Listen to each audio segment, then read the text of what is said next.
أصحابه الغر الميامين ما اتصلت عين بنذر ووعت أذن بخبر وسلم تسليما كثيرا.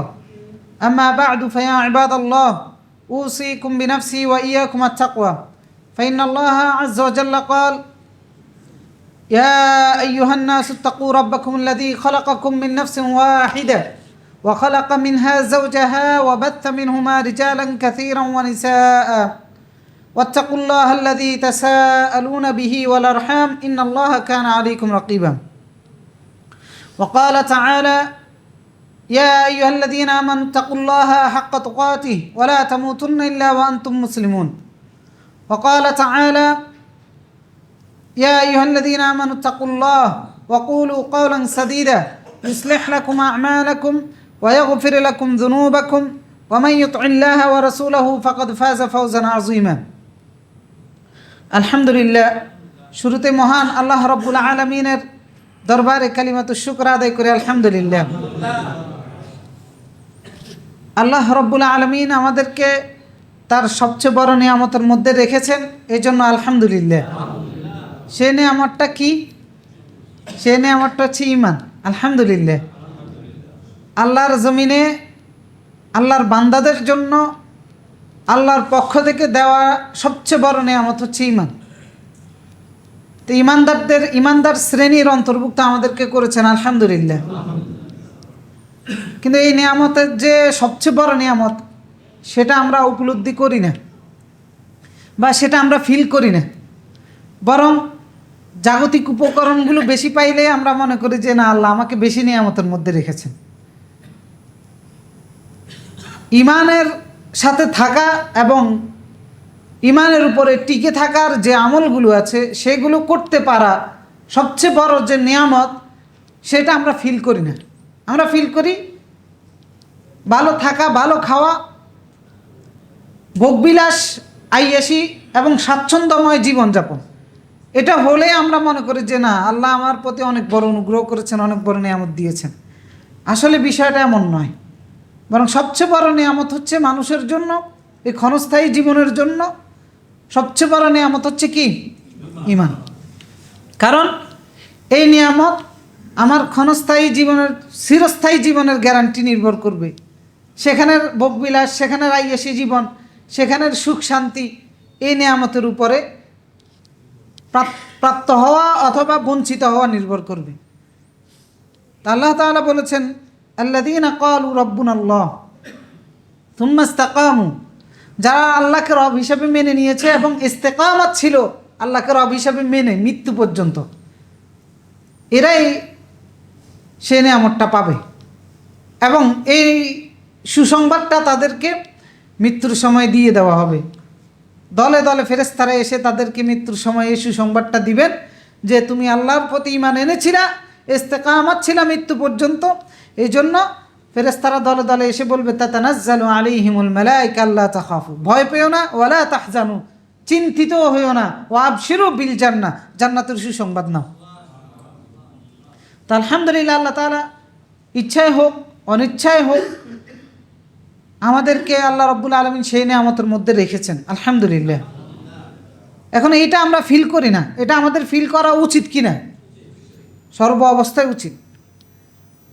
রাসূলুল্লাহ সাল্লাল্লাহু আলাইহি ওয়াসাল্লাম, সহিহ মুসলিমের 34 নম্বর হাদিস, রাসূলুল্লাহকে একজন এসে জিজ্ঞাসা করল যে, ইয়া রাসূলুল্লাহ, কুল্লি ফিল ইসলাম কাওলান লা আসআলু আনহু আহাদান বা'দাক, যে ইসলামের এক বাক্যে কোনো একটা কথা আপনি আমাকে বলুন যেটার উপরে আমি আমল করব আর কাউকে আমি আর জিজ্ঞাসা করব না কোনো কিছু। তো রাসূলুল্লাহ তখন তাকে এক বাক্যের কথা বললেন যে, কুল আমানতু বিল্লাহ, বলো আমি আল্লাহর প্রতি ঈমান এনেছি। কার প্রতি?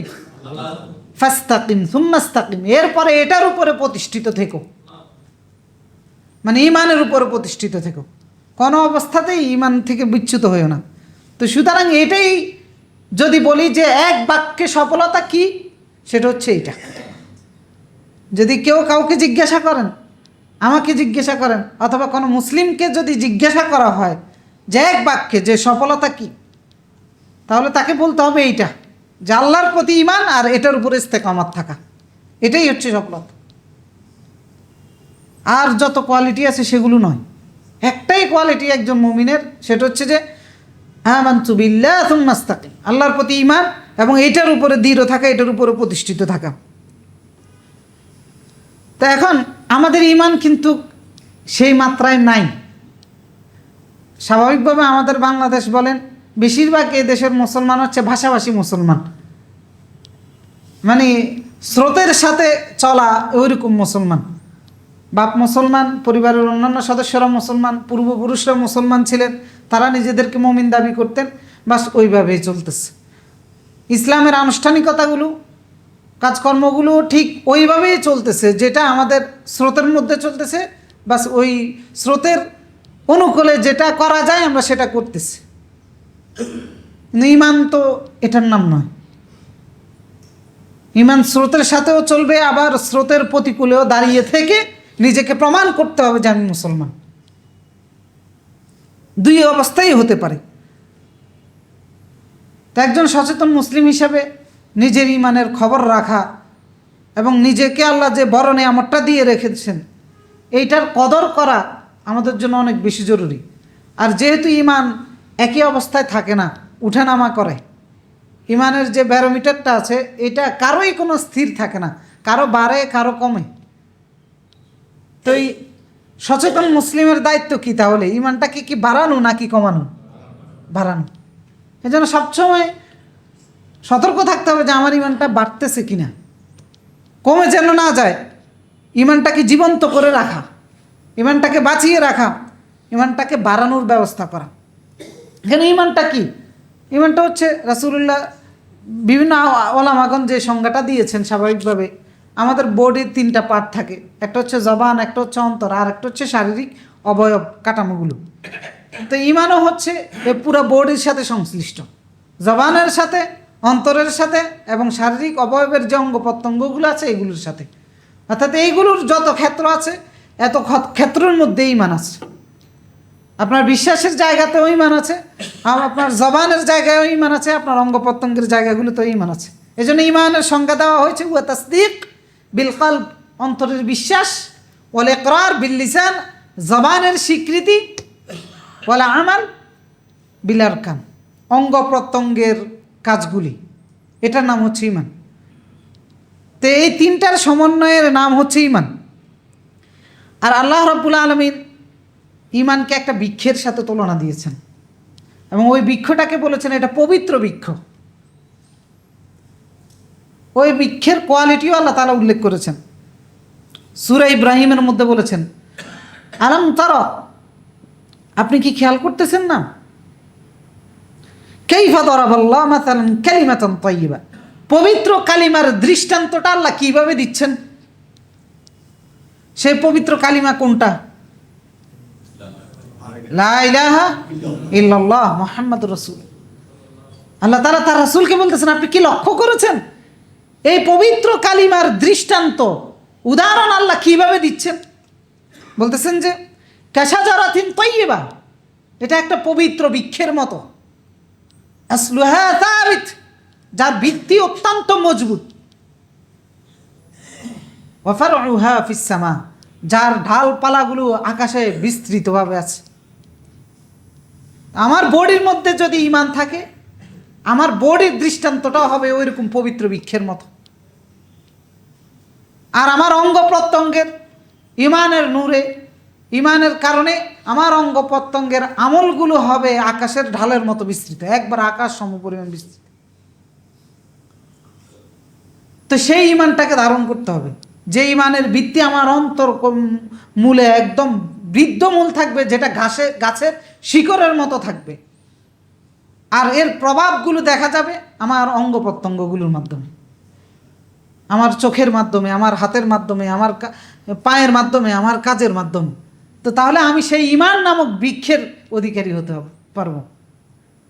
আর এই বৃক্ষটাকে যে আল্লাহ তাআলা দৃষ্টান্ত হিসেবে দিয়েছেন, বৃক্ষ মাঝে মধ্যে মরে মরে যায়, এরকম অবস্থা হয় কিনা বৃক্ষের?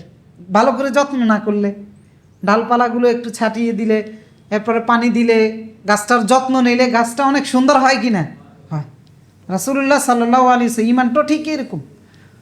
সহিহ আল জামের 1590 নম্বর হাদিস, রাসূলুল্লাহ বলতেছেন যে ইন্নাল ঈমান লা ইয়াখলুকু ফি জাওফি আহাদিকুম কামা ইয়াখলুকু আস-সাওব।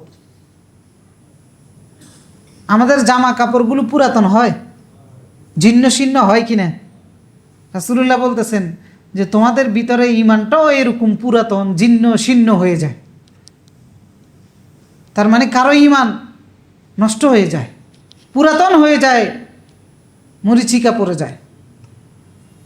এরপর রাসূলুল্লাহ বলতেছেন ফাসআলুল্লাহ তাআলা, আল্লাহর কাছে দোয়া করবা, আন ইউজাদ্দিদাল ঈমানা ফি কুলুবিকুম, আল্লাহ তাআলা যেন তোমাদের অন্তরে ঈমানটাকে নতুনত্ব করে দেয়। তার মানে ঈমানটাকে তাজা রাখতে হয়, ঈমানটা নতুন থেকে নতুন হয়, নতুন থেকে নতুন হয়, তাজা থেকে আরো তাজা হয়, ও ঠিক বৃক্ষের মতো যত্ন করে। কারণ এটা সবচেয়ে বড় নেয়ামত, এটাকে যত্ন যে করতে পারে না সে হতভাগা। আমরা সেই হতভাগাদের অন্তর্ভুক্ত। এখন হয়তো প্রশ্ন করতে পারেন যে মুসলিম সমাজে জন্মগ্রহণ করলাম, বাপ মুসলমান, বাপ মুমিন, 14 গোষ্ঠী মুসলমান, ডানে বামে সব মুসলমান, এরপরেও বুঝি ঈমান আমাদের নষ্ট হয়ে যায়। আমাদের ঈমানটা ভাষাভাষী ঈমান, যে কি মুসলিম পরিবারে জন্মগ্রহণ করলেও, কারণ আমরা ঈমান প্র্যাকটিক্যালভাবে শিখি নাই, ভাষাভাষী ডানে বামে। এখন তো যে যোগ, ফেসবুকে আসে অমুক বক্তা তমুক বক্তার কথা শুনে, এরপরে দিয়ে অমুকখানে শুনে অমুকখানে শুনে, কিছু প্রতিষ্ঠানে শুনে, কিছু জুমার মসজিদে শুনে, কিছু রাজনৈতিক বক্তব্যের মাধ্যমে শুনে, কিছু বক্তাদের আলোচনা থেকে শুনে, এইভাবে হচ্ছে আমাদের ঈমান সংগ্রহ করা, ঈমানকে তাজা করার মানদণ্ড। আমরা ওই ঈমান নিয়ে চলতেছি। তো এই ঈমানটা কি বেশি আসা ঈমান না? বেশি বেশি যেটা আমার কাছ থেকে আসতেছে, এই কি কয় বন্যার মতো, এই বন্যার পানির মধ্যে যেরকম খড়কুটা ভেসে আসে, ওই রকম ভেসে আসছে, বাস খড়কুটা ধরে আমি সেই ঈমানটাকে ধরে রাখছি। আমাদের ঈমানটা হচ্ছে ওই রকম। আমাদের ঈমানটা সাহাবায়ে কেরামের ঈমানের মতো হয় নাই, যে অন্তঃকরণ বদ্ধমূল করা। সেটা হবে ভেসে আসা নয়, বরং নিজের প্রচেষ্টার মাধ্যমে, নিজে তালাশ করে খুঁজে বের করে নিজে নিজে গ্রহণ করার মাধ্যমে। এই ভাষাভাষী ঈমান আসলেই কোনো কাজে আসবে না, আসলেই কোনো কাজে আসবে না। আমরা ভাষাভাষী যেটা শিখতেছি যে আল্লাহ হচ্ছেন সব কিছু সৃষ্টিকর্তা, আল্লাহ আমারে খাওয়ায়, আল্লাহ আমারে পড়ায়, যা কিছু ঘটে আল্লাহই ঘটাচ্ছেন, বৃষ্টি পড়ে আল্লাহই নামাচ্ছেন, পাহাড় আল্লাহ সৃষ্টি করেছেন, এটা আল্লাহ সৃষ্টি করেছেন, এই ভাষাভাষী কিছু বিষয়। এই সেম বিশ্বাসটা মক্কার মুশরিকদের ছিল। মক্কার মুশরিকরা কি আল্লাহকে চিনতো নাকি চিনতো না? চিনতো। তাদেরকে জিজ্ঞাসা করা হয়েছে, পাহাড়, এই যে বিশাল পাহাড় দেখতেছো, কে সৃষ্টি করেছে? তারা এক বাক্যে বলতো আল্লাহ। জিজ্ঞাসা করা হলো যে বৃষ্টি কে নাজিল করে? এক বাক্যে বলতো আল্লাহ। যে গ্রহ নক্ষত্র যেগুলো দেখতেছো, এগুলো কে বানিয়েছে? এক বাক্যে তারাও বলতো আল্লাহ। তো তারা কি আল্লাহকে বিশ্বাস করতো না? করতো। তো তারপরেও কেন আল্লাহ তাদেরকে কাফের বলেছেন? কেন তাদেরকে জাহান্নামের অধিকারী বানিয়েছে? আল্লাহ রাব্বুল আলামিন সূরা আনকাবুতের 61 নম্বর আয়াতে, সূরা জুখরাফের 87 নম্বর আয়াতে তাদের এই কথোপকথনগুলো তুলে ধরেছেন। আল্লাহ রাসূলকে বলেছেন, ওয়ালাইন সালতাহুম, আপনি যদি তাদেরকে জিজ্ঞাসা করেন, এ মক্কার মুশরিকদেরকে, যাদেরকে আল্লাহর প্রতি ঈমান আনার জন্য দাওয়াত দিচ্ছেন, আল্লাহর কথাগুলো মেনে নেওয়ার জন্য দিন রাত পরিশ্রম করে বলে যাচ্ছেন, এদেরকে যদি আপনি জিজ্ঞাসা করেন, মান খালাকাস সামাওয়াত ওয়াল আরদ, আসমানগুলো এবং জমিন কে সৃষ্টি করেছে? ওয়াসাখারাস শামস, সকালবেলা সূর্যটাকে নিয়ে আসে, সন্ধ্যাবেলা অস্ত যায়, কে এটা করতেছে? ওয়াল কামার, এবং চন্দ্র সূর্য, লা ইয়াকুলুনাল্লাহ, অবশ্যই অবশ্যই তাদের জবাব হবে কে করেছে? আল্লাহ। কাফেরদের জবাব আল্লাহ করছে। আবার জিজ্ঞেস করুন, ওয়ালাইন সালতাহুম মান খালাকাহুম, যে তাদেরকে কে সৃষ্টি করেছে? লা ইয়াকুলুনাল্লাহ, তাদের জবাব হবে আল্লাহ। তো দেখেন, তাদের ঈমানও তো আমাদের মতো, তাদের জবাবগুলো তো আমাদের মতো, তাহলে পার্থক্যটা কোথায়? তারা স্রষ্টা হিসেবে আল্লাহকে মেনেছে, কিন্তু আদেশ নিষেধের ক্ষেত্রে আল্লাহকে মানে নাই। তো সেম ঘটনা যদি আপনার আর আমার হয়, সব কিছু আল্লাহ বানাইছে কিন্তু আল্লাহর আদেশ আমি মানবো না, তো তাহলে তার আর আমার মধ্যে পার্থক্য কোথায়? তার ঈমানে আর আমার ঈমানে পার্থক্য কোথায়? আল্লাহ বলেছে এটা করো না, ওইটা করো না, অমুকের ইবাদত করো না, এটা থেকে বিরত থাকো, এটা করো, এটা করো। তারা সেগুলো করতে রাজি না, কিন্তু স্রষ্টা হিসেবে আল্লাহকে মেনেছে। এরপরে দিয়ে আল্লাহ বললেন না, এগুলো কাফের, এগুলো যাবে জাহান্নাম।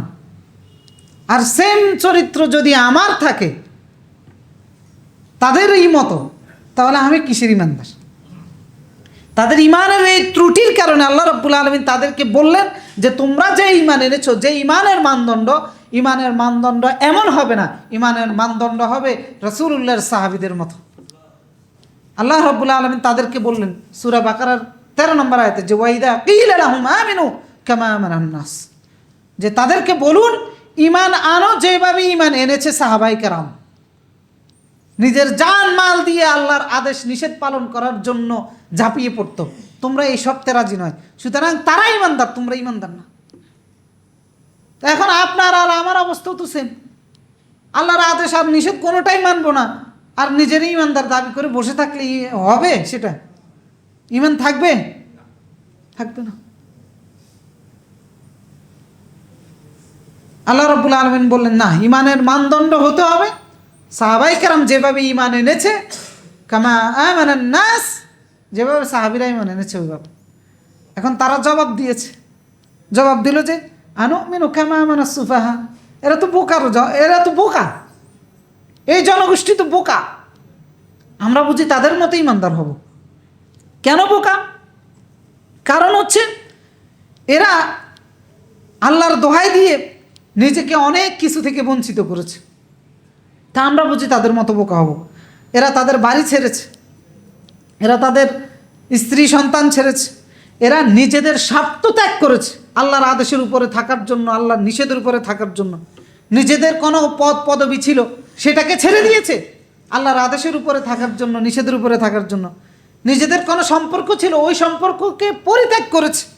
নিজেদের কোনো সুযোগ ছিল, সুবিধা ছিল, সেটা নেওয়া থেকে বিরত থেকেছে আল্লাহর আদেশ এবং নিষেধ পালন করার জন্য। তা আমরা বুঝি এই বোকাদের মতো করে ইমান আনবো? তা আমাদের ইমান কি সেই বোকাদের মতো আছে? সাহাবায়ে কেরামের মতো বোকা ইমান হতে হবে, সাহাবায়ে কেরামের মতো বোকা ইমানদার হতে হবে। আল্লাহর আদেশ নিষেধের জন্য কোনো সুযোগ সুবিধা থেকে নিজেকে বঞ্চিত করতে হবে, নিজের অর্জন থেকে নিজেকে বঞ্চিত করতে হবে। ওইভাবে ইমান এনে আল্লাহকে দেখাতে হবে যে আমি ইমানদার মৃত্যু পর্যন্ত। ওটার নাম হচ্ছে ইমান। আর ভাষাভাষী যে ইমান, এই ইমানের কারণে ইমানদার হওয়া যাবে না। ইমানকে কলিজার ভিতরে ধারণ করতে হবে।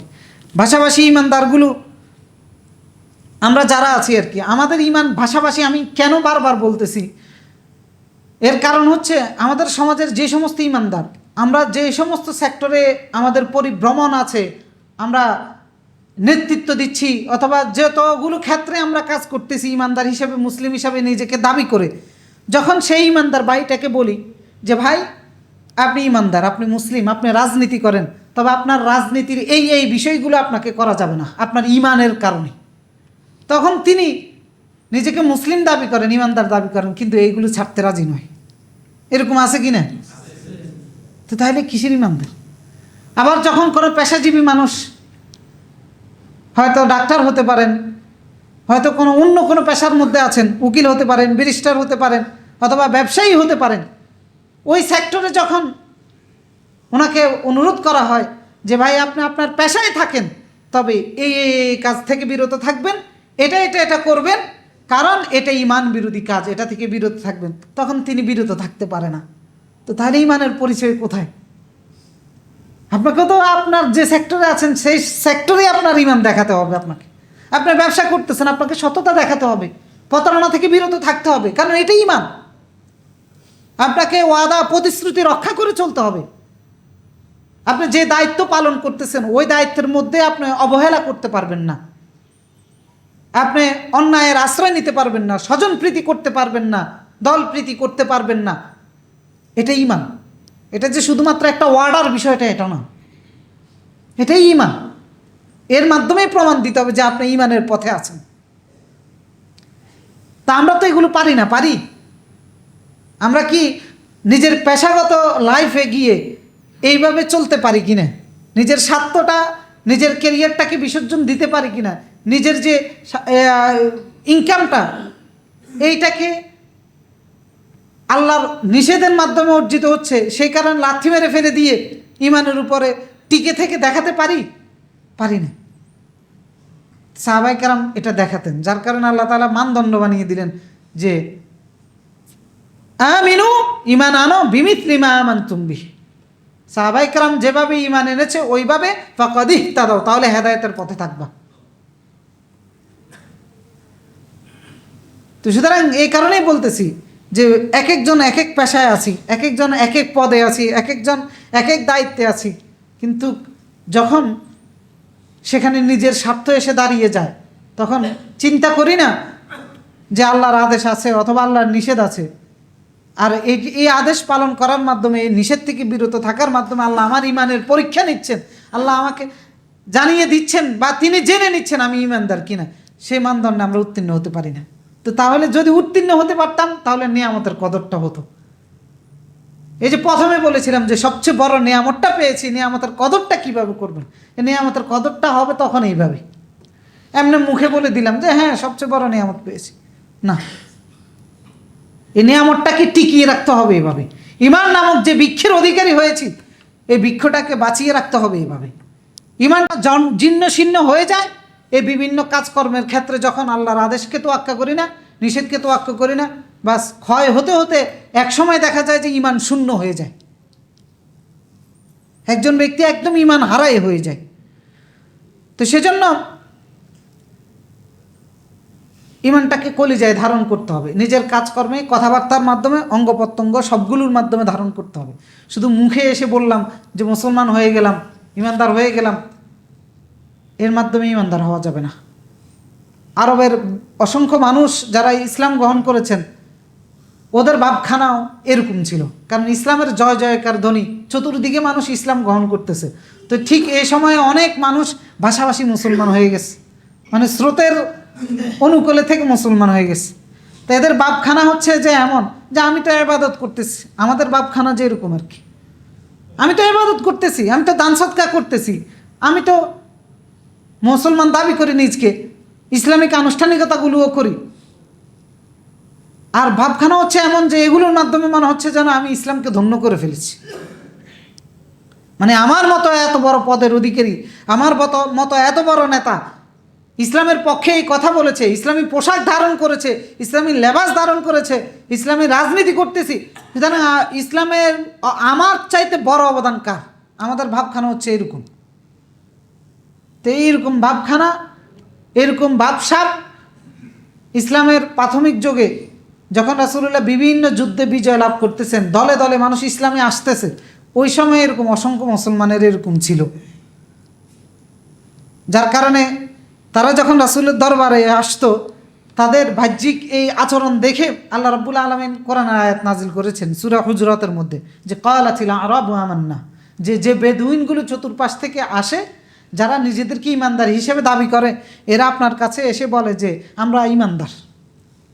হে রাসূল কুল লাম তুমিনু, আপনি এদেরকে বলে দেন যে না, তোমরা ঈমানদার নয়। কারণ কি? ওয়ালাকিন কুলু আসলামনা, বরং তোমরা বলো যে তোমরা আত্মসমর্পণ করেছো, মানে স্রোতের কারণে তোমরা আত্মসমর্পণ করেছো, কিন্তু তোমরা ঈমানদার হতে পারো নাই। ওয়ালাম্মা ইয়াদখুলুল ঈমান ফি কুলুবিকুম, কারণ হচ্ছে ঈমান তোমাদের কলিজার ভিতরে প্রবেশ করে নাই, মানে তোমরা তোমাদের কাজকর্মে ঈমানের পরিচয় দিতে রাজি না, তোমরা শুধু ভাষাভাষী মুসলমান। ওয়ালাম্মা ইয়াদখুলুল ঈমান ফি কুলুবিকুম ওয়া ইন তুতিউল্লাহা ওয়া রাসূলাহু, কলিজার ভিতরে ঈমান প্রমাণ দিতে হবে কিভাবে? আল্লাহ এবং তার রাসূলের আনুগত্য করো। ওয়ালা ইয়ালিদকুম মিন আমালিকুম শাইআ, নিজেদের আমলগুলোকে বাতিল করবে না। এরপরে আরও 2-3 আয়াত পরে আল্লাহ তাআলা বললেন যে ইয়ামুন্নুনা আলাইকা আন আসলামু, তাদের ভাবসাব হচ্ছে এমন যে তারা ইসলাম গ্রহণ করে আপনার প্রতি দয়া করেছে। কুল লা তামুন্নু আলাইয়া ইসলামাকুম, তাদেরকে বলে দেন যে না, তোমাদের ইসলাম আমার প্রতি কোনো দয়া দেখায় নাই। বালিল্লাহু ইয়ামুন্নু আলাইকুম আন হাদাকুম লিল ঈমান, বরং ঈমানের হেদায়েত তোমাদেরকে দেখিয়ে দিয়ে, ঈমানের রাস্তা দেখিয়ে দিয়ে আল্লাহ তোমাদের প্রতি দয়া করেছেন। আমাদের কি ঈমানের রাস্তা আল্লাহ দেখাইছেন কিনা? এই যে বিভিন্নভাবে দেখাচ্ছেন, এটা কি আমাদের প্রতি দয়া কিনা? কারণ এটা সবচেয়ে বড় নিয়ামত। আর সেই নিয়ামতটা কিভাবে পাবেন আপনাকে বারবার বলছে, বিভিন্ন মাধ্যমে বলে যাচ্ছে। এই জন্য এটা আল্লাহর অনেক বড় দয়া, অনেক বড় অনুগ্রহ। এই জন্য এই আল্লাহর পক্ষ থেকে যে দয়া আল্লাহ আমাদেরকে করেছেন ইমানের উপরে থাকার জন্য, ইমানের উপরে টিকে থাকার জন্য যে হেদায়েতের রাস্তা তিনি আমাদেরকে দেখিয়ে দিচ্ছেন, এই রাস্তায় চলে যারা আল্লাহকে খুশি করে জান্নাতে চলে যেতে পারবে, তারা জান্নাতে গিয়েও আল্লাহ শুকরিয়া আদায় করবে এই কথা বলে যে আল্লাহ আমাদের প্রতি অনুগ্রহ করেছেন, যার কারণে আমরা হেদায়েতের উপরে ছিলাম, যার কারণে আমরা আজকে জান্নাতে আসতে পেরেছি। সূরা আরাফের 43 নম্বর আয়াতে যে জান্নাতীরা বলবে ক্বালুল হামদুলিল্লাহ, শুকরিয়া কার? আল্লাহর। আল্লাযী হাদানা লিহাদা, যে আল্লাহ আমাদেরকে হেদায়েত দিয়েছেন, আমাদেরকে রাস্তা দেখিয়েছেন। ওয়ামা কুন্না লিনাহতাদি লাউলা আন হাদানাল্লাহ, আমরা রাস্তা দেখতাম না, আমরা হেদায়েত পেতাম না যদি আল্লাহ আমাদেরকে হেদায়েত না দিতেন, যদি আল্লাহ আমাদেরকে ঈমান নামক নিয়ামতটা না দিতেন। মুসলমানের ঘরে জন্মগ্রহণ করা এটা একটা নিয়ামত, কারণ এই নিয়ামত দিয়ে, এই জন্ম দিয়েও আপনি ঈমানের রাস্তা দেখতে পারতেছেন। বাংলাদেশের মতো একটা ভূমিতে জন্মগ্রহণ করা, মুসলিমের দেশ, এটাও একটা নিয়ামত, কারণ এই ভূমিতে জন্মগ্রহণ করে আপনি ঈমানের রাস্তা দেখতেছেন। এই যে মসজিদে আসতে পারা, এটাও একটা নিয়ামত। এই মসজিদে এসে আপনি আল্লাহর রাস্তা দেখতে পারতেছেন। এইভাবে প্রত্যেকের বিভিন্ন ক্ষেত্র বিভিন্নভাবে আমাদেরকে আল্লাহ রাব্বুল আলামিন রাস্তা দেখিয়ে যাচ্ছেন, কোনটা আল্লাহর রাস্তা, কোনটা ঈমানের রাস্তা। আর এই রাস্তাটা হয়তো মনে হতে পারে অমুকের বাড়ি তমুকের বাড়ি, অমুক মসজিদ তমুক মসজিদ, কিন্তু এই জায়গাটা আপনাকে নিয়ে যাবে কোথায়? জান্নাতে। এই জন্যই জান্নাতীরা শুকরিয়া আদায় করবে জান্নাতে গিয়ে যে ওয়ামা কুন্না লিনাহতাদি লাউলা আন হাদানাল্লাহ, যদি আল্লাহ আমাদেরকে হেদায়েত না দিতেন তাহলে আমরা হেদায়েত পেতাম না। আর আজকে যে জান্নাতে এসেছি, এই জান্নাতের অধিকারীও আমরা হতে পারতাম না। তো সুতরাং সবচেয়ে বড় নিয়ামত কোনটা? ঈমান। সবচেয়ে বড় নিয়ামত ঈমান, কারণ এই ঈমান আপনাকে সর্বশেষ গন্তব্য নিয়ে যাবে জান্নাতে। দুনিয়াতে মর্যাদা বাড়াবে, আখিরাতে মর্যাদা বাড়াবে। আল্লাহ তাআলা বলেছেন ওয়াল্লাযীনা আমানু ওয়া ক্বালাল্লাযীনা উতুল ইলমা ওয়াল ঈমান লাকাদ লাবিসতুম ফি কিতাবিল্লাহি ইলা ইয়াউমিল বাস। আরেক জায়গায় বলেছেন ওয়া ইয়ারফাউল্লাহুল্লাযীনা আমানু মিনকুম ওয়াল্লাযীনা উতুল ইলমা দারাজাত। আল্লাহ মর্যাদা বাড়িয়ে দেন কার? ঈমানদারের এবং যারা ইলমের অধিকারী তাদের। অর্থাৎ ঈমানের উপরে টিকে থাকার জন্য যে জ্ঞান প্রয়োজন, যে পাথেয় প্রয়োজন, এই পাথেয় যারা সংগ্রহ করে এদের এবং ঈমানদারের মর্যাদা আল্লাহ বাড়িয়ে দেন দুনিয়া এবং আখিরাতে। দুনিয়া তো মর্যাদা বাড়িয়ে দেন। আপনি দেখেন ঈমানদার, তার মর্যাদা দুনিয়াতে যত বেশি, ঈমানদার কিন্তু জ্ঞানী বড় আলেম ছিলেন, ঈমানের পথে মেহনত করেছেন, তার মর্যাদা দুনিয়াতে এর চাইতে বেশি কিনা। এর প্রমাণ হচ্ছে আপনার মতো ব্যক্তি, আমার মতো ব্যক্তি, আপনার বাপেরে, আপনার দাদারে, অথবা আপনার সমাজের কত রাজা বাদশাহ আছে এই দেশের, কয়জনে কয় প্রজন্ম চিনে। আর যে প্রজন্মগুলো ঈমানের উপরে টিকে থাকার জন্য এলেমের পিছনে সময় দিয়ে গিয়েছে, তাদেরকে কয় প্রজন্ম চিনে আপনার খুঁজে দেখেন। মনে করেন ইমাম আবু হানিফা রাহিমাহুল্লাহ, ইমাম আহমদ বিন হাম্বল, ইমাম বুখারী, ইমাম মুসলিম ঈমানদার ছিলেন কিনা? তার পাশাপাশি কি ছিল তাদের? ঈমানকে তাজা করার জন্য সবচেয়ে বড় প্রয়োজন যেটা, সেটা হচ্ছে ইলম। আমরা আগামী সপ্তাহে আলোচনা করব যে ঈমানটাকে শক্তিশালী করার জন্য কি প্রয়োজন।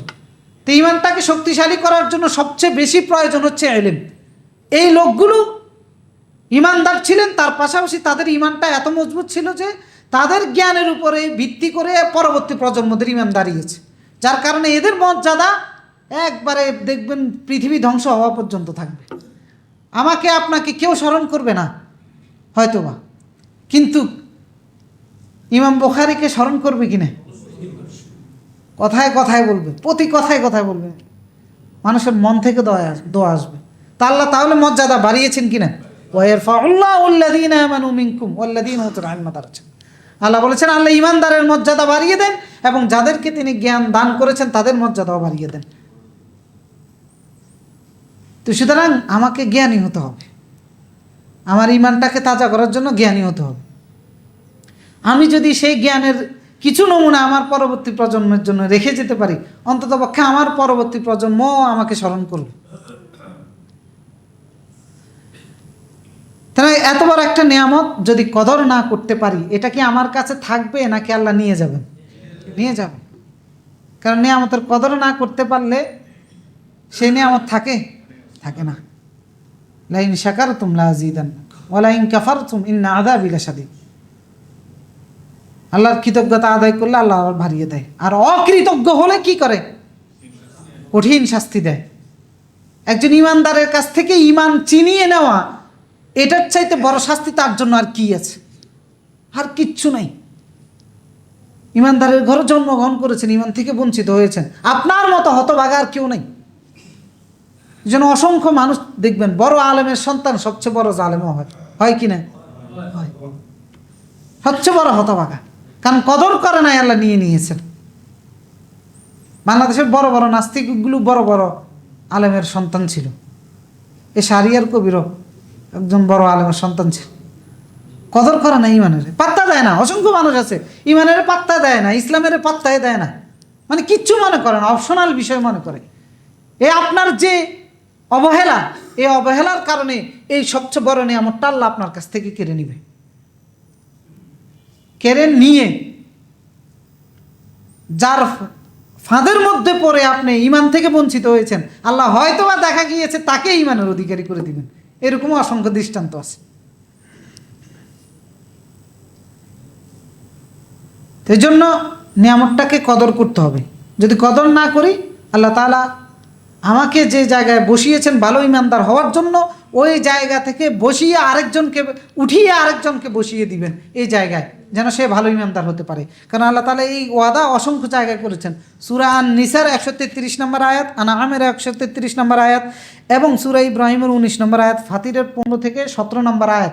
এই আয়াতগুলোতে আল্লাহ তাআলা এক কথা বারবার বলেছেন, ইয়াশা ইউযহিবুকুম আইয়ুহান নাস, হে মানুষ, যদি আল্লাহ চায় তোমাদেরকে বিলীন করে দিতে পারে, ওয়ায়াতি বিআখিরিন, আরেকটা প্রজন্মকে এখানে বসিয়ে দিতে পারেন কি না? কান আল্লাহু আলা যালিকা কাদির। আল্লাহর জন্য এটা অত্যন্ত সহজ কাজ।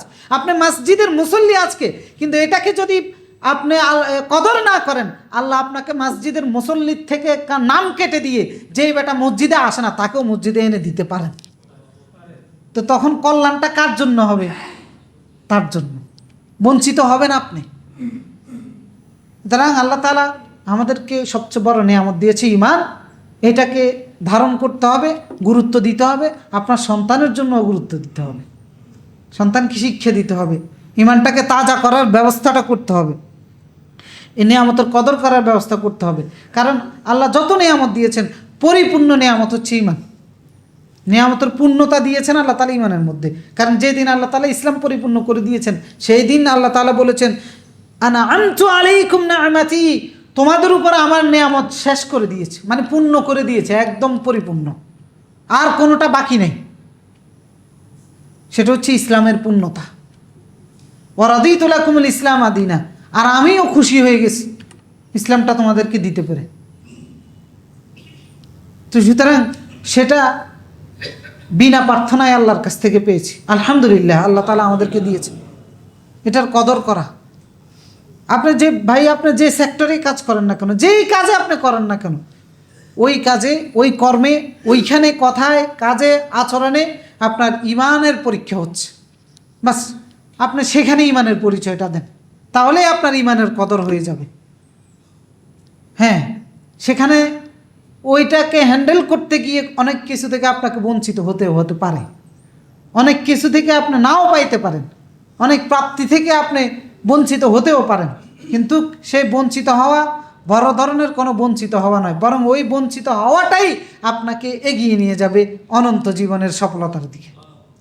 এই জন্য ইবনুল কাইয়িম রাহিমাহুল্লাহ, শাইখুল ইসলাম ইবনুল কাইয়িম রাহিমাহুল্লাহ, তিনি বলেছেন যে কেউ যদি লাউ ফাকাদাদ দুনিয়া, কেউ যদি দুনিয়ার সব কিছু থেকে বঞ্চিত হয়, ওয়ায়াবকি লাহু ঈমানাহু, তার যদি ঈমানটা থাকে, ফামা ফাকাদা শাই, সে কিছুই হারায় নাই, কিচ্ছু হারাইয়ে যায় না, তার কোনো লস তার জন্য হয় নাই, কোনো কিছু থেকে সে বঞ্চিত হয় নাই। ওয়ালাউ মাল্লাকা কুল্লাহা, আর যদি সে দুনিয়ার সব কিছুর মালিক হয়ে যায়, বাদশাও হয়ে যায়, ওয়া ফাকাদা ঈমানাহু, কিন্তু ইমানটাকে হারিয়ে ফেলেছে। ফামা মাল্লাকা সে কিছুর মালিকই হতে পারে না, কিচ্ছুর মালিক হতে পারে না। বিশ্বাস করেন, ইমানবিহীন গোটা দুনিয়ার গোটা সাম্রাজ্যের বাদশা হয়ে গেল, আপনি কিচ্ছুর মালিক হতে পারেন নাই। কারণ গোটা দুনিয়া এর সমস্ত সম্পদ সব কিছু একটা মশার ডানার মূল্যও নেই, একটা মশার ডানার মূল্যও নেই আল্লাহর কাছে। আর যে অনন্ত জীবন, সেই জীবনের এক ফোঁটা পানিও এ গোটা দুনিয়ার মূল্যের চাইতেও বেশি। আল্লাহ ওই দুনিয়ার মালিক বানিয়ে দিবেন, যে দুনিয়ার মালিক আপনি এই দুনিয়ার সমস্ত কিছু দিয়ে ওই দুনিয়া থেকে এক ফোঁটা পানিরও মালিক হতে পারবেন না। কিন্তু যদি ঈমান হয় তাহলে আপনার একটা নেক আমল দিয়েও ওই দুনিয়ার মালিক হয়ে যেতে পারবেন, যদি ঈমান ঠিক থাকে। আমরা গত সপ্তাহে বলেছিলাম সহিহ বুখারী আদাবুল মুফরাদের একটা হাদিস, রাসূলুল্লাহ বলেছেন, মান তুকবিলা মিনহু হাসানা দাখালাল জান্নাহ। যার একটা নেক আমল কবুল হয়েছে সে জান্নাতের মালিক হয়ে যাবে, একটা নেক আমল। কারণ হচ্ছে ঈমান ছিল।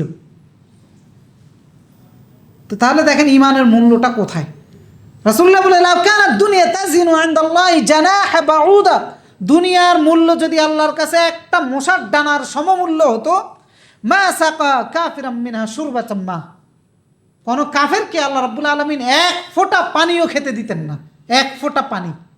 যদি এটার মূল্য, এই দুনিয়ার মূল্য, দুনিয়ার সমস্ত সম্পদের মূল্য যদি একটা মশার ডানার সমপরিমাণ হতো, এক ফোঁটা পানিও আল্লাহ কাফেরকে পান করতে দিতেন না, যার ঈমান নাই তাকে দিতেন না। সুতরাং এই দুনিয়ার সমস্ত স্বর্ণ রূপা যা আছে, যত বিলাসিতা আছে, কোনো কিছুর মূল্য একটা মশার ডানার মূল্য নাই। আর আখিরাতের এক ফোঁটা পানির মূল্য এত বেশি যে সমস্ত দুনিয়া দিয়েও সেটা কিনতে পারবেন না। কিন্তু যদি ঈমান থাকে, একটা নেক আমল থাকলেই আপনি সেই দুনিয়ার মালিক হয়ে যাবেন। মান তুকবিলা মিনহু হাসানা দাখালাল জান্নাহ, একটা নেক আমল দিয়ে জান্নাতে যেতে পারবে, কিন্তু ঈমানটাকে ঠিক রাখতে হবে। এখন সেই ঈমান, এই যে আমরা আজকে যে আলোচনা করেছি, এই আলোচনাও অনেকের কাছে ভালো লাগে না, বোরিং লাগে। কারণ এখানে গীবত থাকে না, এখানে অমুকের খোঁচা মারে না, তমুকেরও খোঁচা মারে না, এখানে নিজের দোষ ত্রুটি তুলে ধরা হচ্ছে, এই জন্য বোরিং লাগে। মনে করে যে মানে এটা এত গুরুত্বপূর্ণ কোনো আলোচনাও নয়। আমাদের কাছে সবচেয়ে গুরুত্বপূর্ণ আলোচনা হচ্ছে শুধু রাজনৈতিক আলোচনা। ঘরে যান, বাইরে যান, যেখানে যান, সবাই রাজনীতিবিদ। একবারে মানে পত্রিকার পাতা বলেন, বইয়ের পাতা বলেন, মানে দেশে মনে হয় যেন, মুসলমানের মনে হয় যেন আর কোনো কাজে নাই, খালি রাষ্ট্র নিয়ে গবেষণা, রাষ্ট্র কী হয়েছে না না হয়েছে, কে কী করছে না না করছে, নিজের ঈমান যে তলা বিহীন হয়ে গেছে এই খবর কারণ নাই। ওইটাতে তাজা করার জন্য নিজের হাতে না গেলে কত কিছু করণীয় আছে, কত কিছু বর্জনীয় আছে, যেগুলো সে মানে দুনিয়ার খবর তার না রাখলেও চলবে, ওগুলোর দিকেও কোনো তাকায় না। সারাদিন শুধু ব্যস্ত থাকি আমরা কোথায় কি হয়েছে, আন্তর্জাতিক অঙ্গনে, রাষ্ট্রীয় অঙ্গনে, অমুক অঙ্গনে, তমুক অঙ্গনে, কিন্তু নিজের ঈমানের কি খবর সেই খবর নেই। এগুলো আমাদের কাছে মুখ্য বিষয় হয়েও দাঁড়ায় না, কেউ শিখিও না, প্রতিষ্ঠানের মধ্যে নাই, আমাদের কোনো পরিকল্পনার মধ্যে নাই, আমাদের কোনো সিম্পোজিয়ামে নাই, সেমিনারে নাই, কত রকমের আলোচনার আমরা আয়োজন করি, কিন্তু ওই আয়োজনগুলোর মধ্যে আমাদের এই আয়োজনটা থাকে না যে ঈমান কাকে বলে, ঈমান কিভাবে রক্ষা করতে হয়, ঈমান কিভাবে ধ্বংস হয়, ঈমান কিভাবে তাজা করতে হয়, এইগুলো আমাদের আলোচনায় থাকে না। থাকে? থাকে না। ঘরের ভিতরে অসংখ্য বই থাকে, সেই বইয়ের মধ্যে ওই বইটাও কোনো আমরা ক্রয় করি না।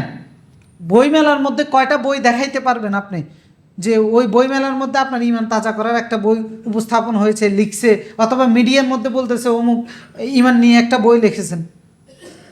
কোনো আলোচনা নাই। অথচ মুসলমানের দেশ, এই জন্যই বলেছি ভাষাভাষী মুসলিম, নামে মুসলমান।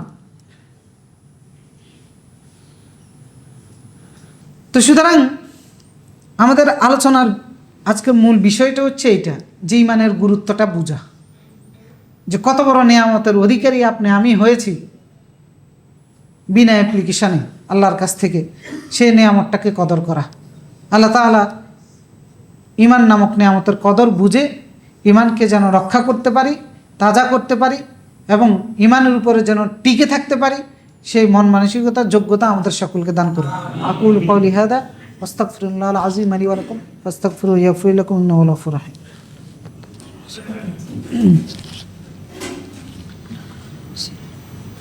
الحمد لله على إحسانه والشكر له على توفيقه وامتنانه وأشهد أن لا إله إلا الله وحده لا شريك له تعظيما لشانه وأشهد أن محمدا عبده ورسوله الداعي إلى رضوانه صلى الله وسلم عليه وعلى آله وصحبه ومن سار على نهجه واستنى بسنته إلى يوم الدين সম্মানিত মুসলিয়ান کرام আমরা আলোচনা করতেছিলাম যে ঈমানের গুরুত্ব এবং এই যে নিয়ামত আল্লাহ তাআলা আমাদেরকে দিয়েছেন এটাকে রক্ষা করা, এটাকে গুরুত্ব দেওয়া এবং এই নিয়ামতটাকে ফিল করা।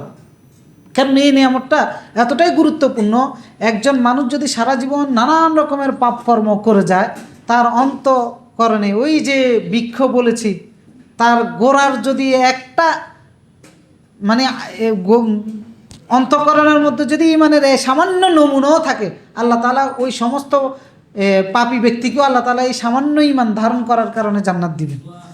কারণ রাসূলুল্লাহ সাল্লাল্লাহু আলাইহি সাল্লাম বলেছেন যে কিয়ামতের ময়দানে যখন চূড়ান্ত ফয়সালা হয়ে যাবে, জান্নাতীরা জান্নাতে চলে যাবে, জাহান্নামীরা জাহান্নামে চলে যাবে, তখন আল্লাহ রাব্বুল আলামিন বলবেন, রাসূলুল্লাহকে বলবেন এবং যারা সুপারিশ করতে পারবে এদেরকে বলবেন যে আখরিজু মিনান নার, জাহান্নাম থেকে বের করে নিয়ে আসো, মান কানা ফি কলবিহি মিসকালা হাববাতিন মিন খারদালিন মিন ঈমান, যার অন্তরে সরিষার দানা সমপরিমাণ ঈমানও আছে। কারণ কর্মের কারণে সে জান্নাতে যেতে পারে নাই, জাহান্নামের অধিকারী হয়েছে, কিন্তু ফয়সালা শেষ, এখন আল্লাহ তাআলা তাকে জান্নাত দিয়ে দিচ্ছেন। কিসের কারণে?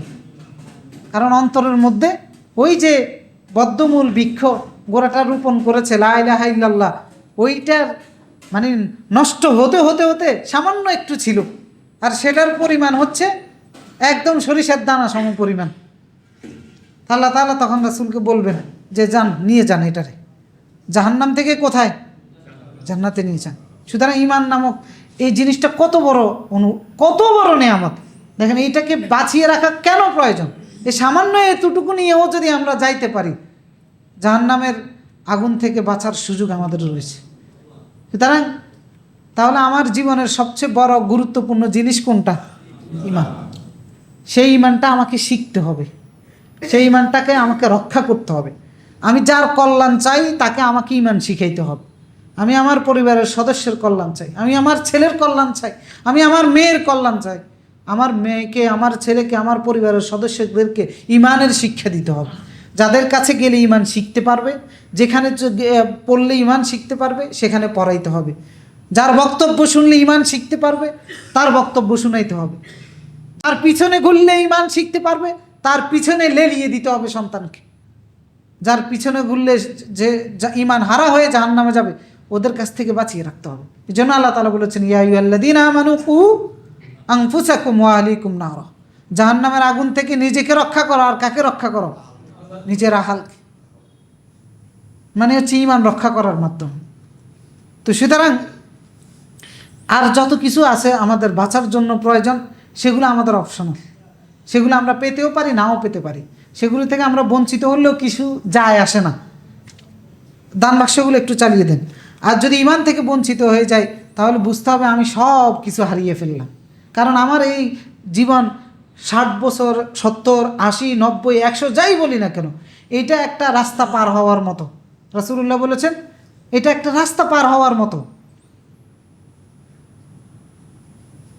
কুন ফিদ দুনিয়া কাআন্নাকা গরীবুন আও আবির সাবিলিন, রাসূলুল্লাহ বলেন দুনিয়াতে এমন হও যেন তোমাকে দেখলে মনে হচ্ছে তুমি এখানে প্রবাসী অথবা রাস্তা পার হতে এসেছো। তো সুতরাং এই পার হওয়ার সময়টা আমাকে ঈমান রক্ষা করে পার হতে হবে। পার হতে গিয়ে যদি ঈমান হারা হয়ে যায়, তাহলে ও পারে গিয়ে যেখানে আমার চূড়ান্ত জীবন, সেখানে আমি চূড়ান্ত ধ্বংসের মধ্যে সম্মুখীন হব। এই জন্য নিজের ঈমানটাকে রক্ষা করতে হবে, নিজের ঈমানটাকে তাজা করতে হয়। ঈমান বাড়ে এবং কমে, জীর্ণ শীর্ণ হয়ে যায়, রাসূলুল্লাহ বলেছেন ক্ষয় হয়ে যায়। সুতরাং ঈমানটাকে তাজা করার জন্য, নতুনত্ব করার জন্য আল্লাহর কাছে দোয়া করতে হবে এবং কিছু পদক্ষেপ আছে, ওই পদক্ষেপগুলো নিতে হবে। ইনশাআল্লাহ আমরা আগামী সপ্তাহে ওইগুলোর উপরে বিস্তারিত আলোচনা করবো ইনশাআল্লাহ। আজকে আপনাদেরকে আমি কয়েকটা বইয়ের সাজেশান দিব, যে বইগুলো পড়ে নিজের ঈমানকে সমৃদ্ধ করতে পারেন, এবং প্রতিটা মুসলমানের ঘরের মধ্যে ঈমান সংক্রান্ত এই বইগুলো রাখা উচিত, যাতে করে ঘরের পরিবারের সদস্যরা নিজেরা নিজেদের ঈমানটাকে শিখতে পারে, ভাষাভাষী হয়ে না, নিজে জ্ঞান অর্জন করে, নিজে উপলব্ধি করে যেন জ্ঞানটা শিখতে পারে। এই বইগুলোর মধ্যে যেমন আবদুল্লাহ জাহাঙ্গীর স্যার রহিমাহুল্লাহ, ওনার একটা বই আছে ইসলামী আকিদা, ওই বইটা রাখতে পারেন। এরপরে ফিকহুল আকবর, আকিদার বই ইমাম আবু হানিফা রহিমাহুল্লাহ লিখেছেন বলা হয়ে থাকে, যদিও উনি লেখেন নাই, ওনার ছাত্ররা এটা সংকলন করেছেন। এরপরে দিয়ে আকিদাতুত তাহাউই, আকিদার বই ইমাম আবু জাফর আত তাহাউই হানাফি রহিমাহুল্লাহ তিনি লিখেছেন।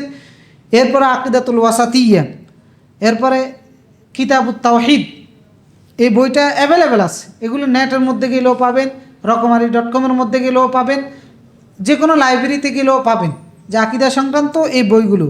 এরপর আর একটা বই আছে ইমানের মূলনীতিসমূহের ব্যাখ্যা, শেখ ওসাইমিন রহিমাহুল্লাহ। আর একটা বই আছে কোরআন ও সুন্নার আলোকে ইমানের মৌলিক বিষয়সমূহ, ডক্টর আবু বকর জাকারিয়া এবং মনজুর এলাহি হাফিজাহুমাল্লাহ ওনাদের লেখা। এই বইগুলো ইমান শিখার জন্য একদম নির্ভরযোগ্য, অথেন্টিক। বাজারে অনেক রকমের চটি বই পাওয়া যায়, যেগুলোর মধ্যে অনেক ভুল ভ্রান্তিতে ভরপুর থাকে।